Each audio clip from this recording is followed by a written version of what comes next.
En virksomhed i nærheden af Viborg har mottoet ren luft, ren fornuft. Det er Geovent, som er nomineret til DI's initiativpris. Geovent har siden 1968 udviklet, produceret og solgt ventilationsanlæg, der forbedrer arbejdsmiljøet i en lang række virksomheder. Geovent har målrettet investeret i at udvikle nye, fremtidsorienterede produkter og har baseret sine løsninger på den nyeste teknologi.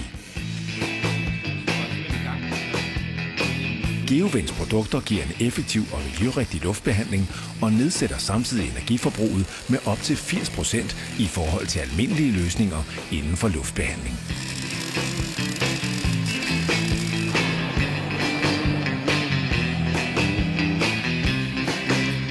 Virksomheden har kunder i Danmark, Europa og en række asiatiske og mellemøstlige lande.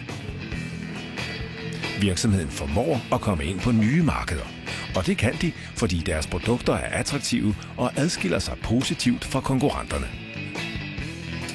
Fordi ren luft er jo ren fornuft.